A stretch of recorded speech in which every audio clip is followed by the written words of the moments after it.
কৃষ্ণার জেদে দত্তবাড়িতে সুইটির সাথে সৃজনের বিয়ের আয়োজন হলে অবশেষে সেখানে গিয়ে পর্ণা সেই বিয়ে আটকালো।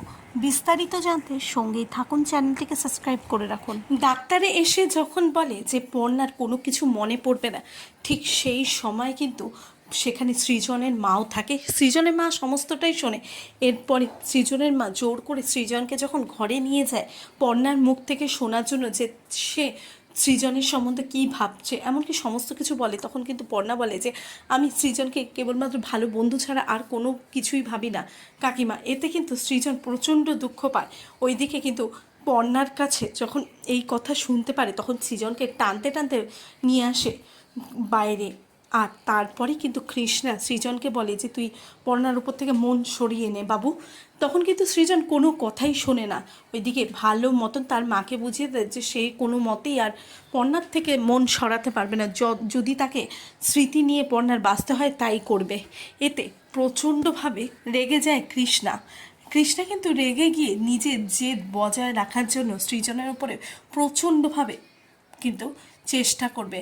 ওইদিকে সৃজনের এই কথা, সমস্ত কথা নিয়ে কিন্তু পর্ণার মাথায় আসবে। যখন পর্ণা ঘুমিয়ে থাকবে তখন কিন্তু সে ভাবতে থাকবে যে সৃজনের সাথে তার বিয়ে হচ্ছে।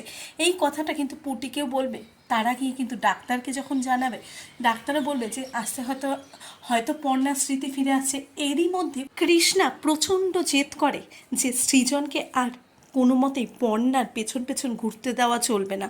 এরপরে কিন্তু পর্ণারকে আলাদা থাকতেই হবে। এই সব জেদের বশে সৃজনকে আবারও সুইটিকে বিয়ে করার জন্য রাজি করায় কৃষ্ণা।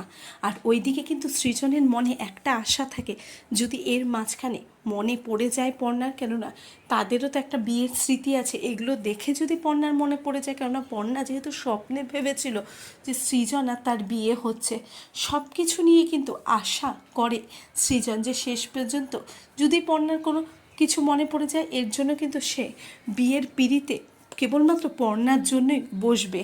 আর ঠিক সেই সময় কিন্তু দৌড়ে আসবে পর্ণা। পর্ণা এসে সৃজন এবং সুইটির বিয়ে বাধা দেবে। তাহলে কি সৃজন আর সুইটি বিয়ে দেখে পর্ণার মনে পড়ে গেল সমস্ত কিছু?